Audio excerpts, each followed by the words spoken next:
Best known for playing the cantankerous Frank Costanza on Seinfeld, this veteran actor has been a constant presence on film and television screens since the late 1950s. But fans may still be surprised by how little they know about this TV icon and comedian.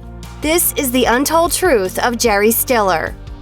Jerry Stiller and Ann Mira were aspiring young actors when they met in 1953. The couple were married for 61 years before Mira's passing in 2015 at age 85. Married in 1954, it wasn't until 1961 that the two would begin working as a comedy duo, using their marriage as a source of material. Mira told the New York Times in 2008, "Jerry started us being a comedy team. He always thought I would be a great comedy partner. At that time in my life, I disdained comedians." Initially performing in New York City nightclubs, Stiller and Mira became nationally known within a year, going on to perform numerous times on The Tonight Show and making 36 appearances on The Ed Sullivan Show. In a 1977 interview with People, the couple revealed why they decided to put the brakes on the act around 1970. Stiller explained, "I love Ann, but if I had depended on her in my professional life, I would have lost her as a wife." Mira added, "I didn't know where the act ended and our marriage began." Jerry, what are you doing in here? We're on in 15 seconds. In 2007, the husband and wife comedy duo were given an iconic Tinseltown honor when they jointly received a star on the Hollywood Walk of Fame. Stiller and Mira received the Walk of Fame's 2,328th star. In attendance were the couple's children, Ben and Amy Stiller, along with Seinfeld's Jason Alexander.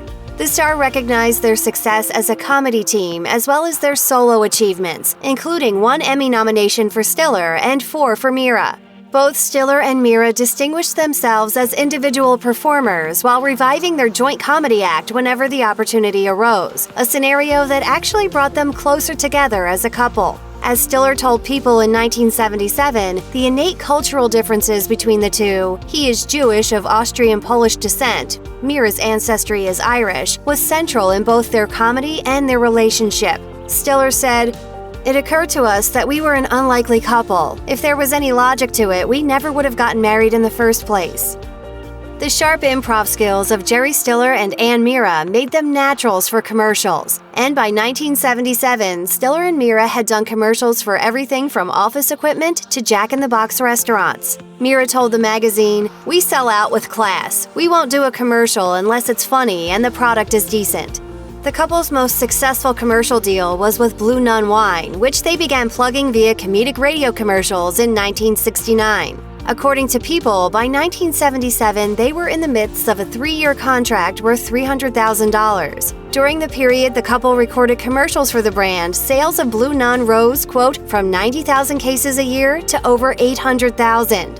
As Ad Age recalled, the commercials benefited from the couple's brilliant ad-libbing, which resulted in memorable spots that deviated hilariously from their original scripts, usually a no-no in advertising, but quite appreciated for these radio spots.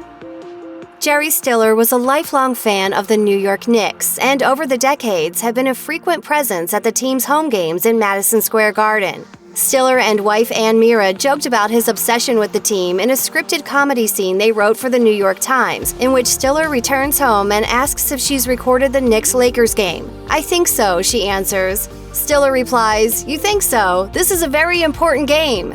In a 2011 interview with New York Magazine, Stiller revealed he had recently returned to the Knicks fold after exiling himself from the team for years.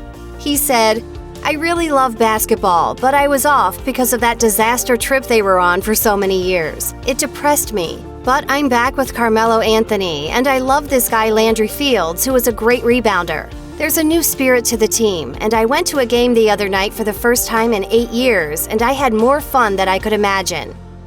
Of all his various acting roles, Jerry Stiller will be forever remembered as Frank Costanza, hot-headed father of Seinfeld's George Costanza, played by Jason Alexander. However, when the character was first introduced in the sitcom's 4th season, actor John Randolph played Frank.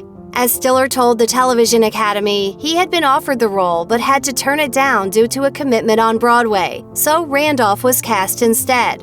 A few months later, he received another offer for Seinfeld. This time, he did it, admitting, quote, "I needed the work."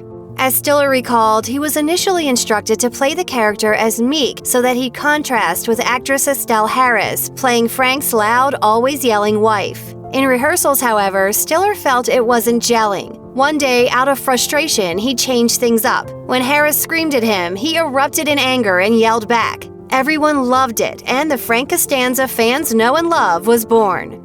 Blow out the candles! Blow out the candles! I said blow out the damn candles! Stop it, Frank! You're killing us! Blow out the candles! Don't go looking for Randolph's Frank Costanza in reruns, however. So iconic was Stiller's portrayal, all Randolph scenes were reshot with Stiller as Frank and edited into the episode when it aired in syndication.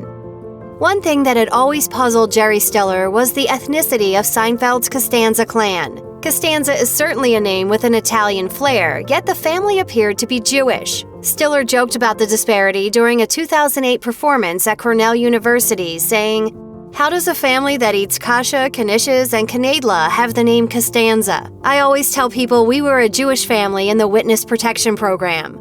While neither the Costanza's ethnicity nor religious affiliation was ever specified, Frank's greatest enduring achievement transcends both. Festivus, the non-denominational holiday devoted to gathering one's family together to, quote, tell them all the ways they have disappointed you over the past year.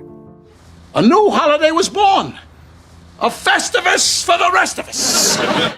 Long after Seinfeld left the air in 1998, Festivus maintained a foothold in pop culture. Stiller even wrote the foreword for a book celebrating the faux holiday, Festivus, The Holiday for the Rest of Us, written by journalist Alan Salkin. In Salkin's 2008 piece about the Festivus phenomenon for the New York Times, Stiller proudly embraced his role as the father of Festivus, saying, "I'll take that mantle. I'll wear my crown." For Jerry Stiller, joining the Seinfeld family proved to be life-changing in many ways. Not only did it place him firmly in the pop culture zeitgeist and introduce him to a new generation who'd never even heard of Stiller and Mira, but Seinfeld also came to be his most rewarding experience as an actor. Stiller told the Television Academy, "I'll never forget, on the first day of the shoot in front of the audience, Julia Louis-Dreyfus, Larry David, Michael Richards, and the whole cast surrounded me wishing me well. And they were rooting for me. They were protecting me from the fear, because this was something. And from that day on, it was the best years of my life as an actor." When Jerry Stiller's son, Ben Stiller, became a comedy star in his own right, the younger Stiller was able to bring his dad onto his projects. In fact, Jerry Stiller appeared in at least 4 of his son's films, starting with a role in his 1995 comedy Heavyweights, in which he appeared alongside Ann Mira.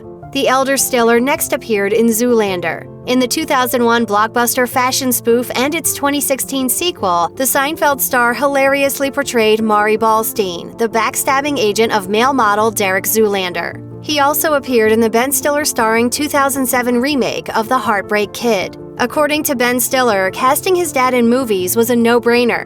In fact, according to Us Weekly, Ben praised his father as, quote, the most naturally funny man in the world at the 2019 Directors Guild of America Awards. Jerry Stiller recalled being directed by his son in Zoolander for The New Yorker, admitting Ben sought perfection. He said, "Ben was ahead of me in a lot of ways. Everything I could never do, Ben could do." In a wide-ranging 2011 interview with New York Magazine, Jerry Stiller and wife Ann Mira were asked whether they give money to panhandlers in the streets of New York City. Mira said that they did, and Stiller agreed, explaining that the reason harkened back to their own experiences in their early years when they were impoverished, struggling actors scrambling to make a living. Stiller then recalled a painful experience from his hardscrabble days when he had no money whatsoever to get himself back home from an audition. Eager to return to his apartment, Stiller approached a man he saw browsing at a newsstand. He recalled, "I asked him, 'Can you give me a nickel to get on the subway?' And he said to me, 'Get away from me, you bum,' and it's never left me." Back in 2011, long before Donald Trump had entered the political arena, he was merely a fast-talking New York City real estate developer and reality TV personality. At the time, Jerry Stiller and wife Ann Mira had differing and quite surprising viewpoints about the man who would go on to become America's 45th president. Speaking with New York Magazine, Mira insisted she wasn't a fan, saying, quote, "I don't like him. I think he's a greedy man."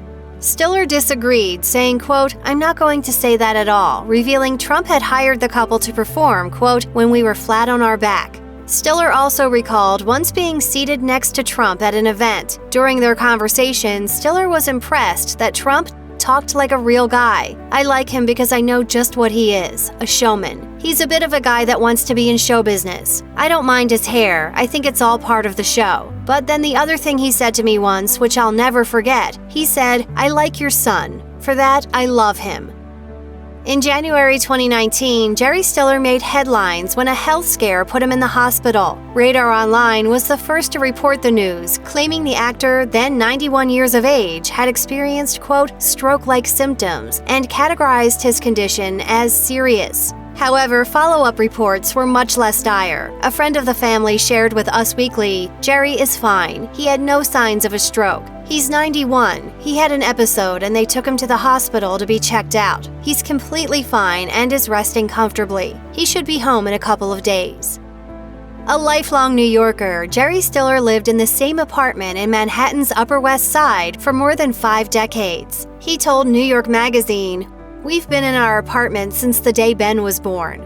Stiller and Mira had previously been living in Washington Heights, north of Harlem, and decided that a more prestigious address would be advantageous to their burgeoning showbiz career. He explained, "We got a deal. When we moved in here, we were paying $220 a month, and today this apartment is a co-op, and the price is out of range of any normal person." Stiller told West Side Rag in 2016, "I had just enough money to put down 1 month's rent and 1 month's deposit because we were still struggling back then. We used to have block parties here. The camaraderie was incredible. There was no air between us, I'll use that expression. It was so wonderful here that you didn't want to leave. Real people live on the West Side." Jerry Stiller passed away on May 11, 2020 at the age of 92.